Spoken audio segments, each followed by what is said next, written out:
Mavericks fans, myself and Will Scott broke down some of the top remaining free agents earlier today, so we thought we'd bring that to you here on Dallas Mavericks Today, perhaps a player or two that could end up in Dallas. Also, we're almost at 19,000 subscribers. We have got to get there before the July 4th holiday, so hit that big red button and subscribe if you want more Mavericks news and rumors all offseason long.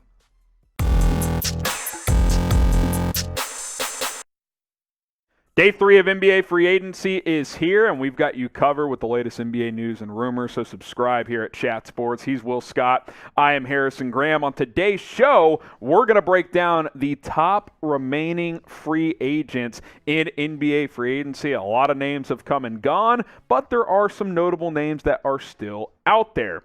And James Harden, Will, who is meeting with the Sixers brass today, according to Chris Haynes. Sounds like a 2, maybe a 3-year deal is going to happen there. He opted out of that $47 million player option, but as long as he's unsigned, we have to include him. Right. I think he's going to get a 3-year deal somewhere around 70, 85 million, somewhere in that range. But it's going to be probably a team-friendly deal. Harden wants to take a pay cut, help the Sixers build around him and Joel Embiid. Yeah, try to chase a championship there. DeAndre Ayton is also available, a restricted free agent. I think there's a pause on his future, Will, because he could easily be a part of a Kevin Durant sign-and trade between the Suns and the Brooklyn Nets. Yeah, absolutely, yeah. It's going to be interesting to see where he lands. The Utah Jazz have been connected to him. If they can, they have a bunch of draft picks now, so they can probably pull that off fairly easily. It's probably going to be a sign-and trade wherever Ayton lands. It's not looking good for Miles Bridges as he was officially arrested for felony domestic violence on Thursday. His wife dropped pictures. If you haven't seen the report, feel free to go look it up. I think Will and I are in agreement here. A, one of the all-time bad decisions and just obviously just terrible things here. And B, I don't think he's playing this year. There is even a report that Charlotte might remove that qualifying offer, which would make him an unrestricted free agent. Right, and this is just a horrific situation all the way around, and I don't think Miles Bridges is going to play basketball again for a very, very long time. Thoughts to those impacted, obviously, as well. Collin Sexton is a restricted free agent. I think he's one of the more intriguing names left, Will, because there's conflicting reports on what his market is. I've seen $20 million. The latest report suggested $10 to $12 million. The Cavs just maxed out Darius Garland. I don't know where he ends up and for how much. I think it's going to be Dallas. I think Dallas makes the most sense, I think so. He definitely deserves more than $10 to $12 million a year, considering some of these other deals that we're seeing. No doubt about it. How wild has free agency been so far? Scale it from 1 to 10, 1 being not wild at all, 10 being pretty wild. I give it like an 8, man, or a 9. If Kevin Durant requests a trade and Rudy Gobert goes for 5 first-round picks, pretty busy free agency, even though technically those are in the trade category, but it's happened during free agency. Let us know. Pin comment on today's show. Scale it from 1 to 10. How wild has free agency been? T.J. Warren, as we kind of drop down a tier in caliber here, Will, who was dropping 50 pieces in the bubble a couple of years ago. The legend. Yes. T.J. Warren, Donovan Mitchell, and Jamal Murray, bubble legends with 50-point games. He's been hurt a lot the last 2 years. I think he can give you 15 points a game off the bench. I agree. I think this is going to be a really solid pickup, and whoever gets him is probably going to be able to get him for pretty cheap. He's just played in 4 games the last 2 seasons because of foot injuries, did not play at all last year. Dennis Schroder, who I thought played pretty well for the Celtics, but fumbled the bag last offseason, turning down $84 million in the middle of the year from the Lakers, settled for 5.9 mid-level with Boston.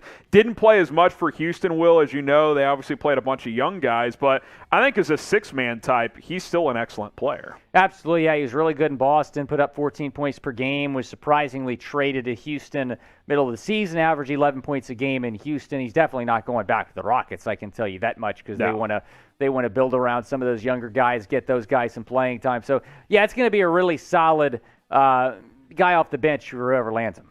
Be sure to hit that subscribe button for the latest NBA news, rumors, free agency coverage, trades. There's been a lot already, plus some mailbags. We'll do some NBA Q&As throughout the offseason as well. YouTube.com/chatsportstv. We're your home of the NBA here on digital platforms.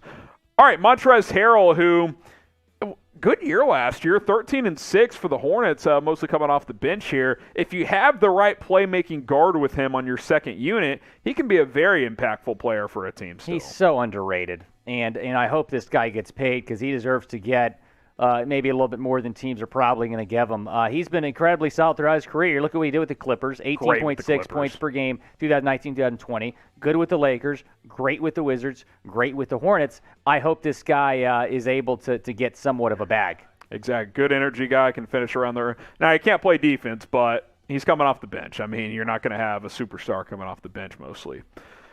Goran Dragic, who's kind of just hanging out. I think there's a bit of a presumption that when it's all said and done, when the dust settles, he's going to team up with Luka Doncic in Dallas and play a bench role there, maybe for 1 or 2 years to round out his career. Certainly not the player he was, but still averaged 4 assists per game in limited action for Brooklyn last year. Yeah, I think Dallas makes a lot of sense. They obviously need some point guard depth. He's pretty close with Luka, apparently, and I would predict that as well, that he ends up in Dallas.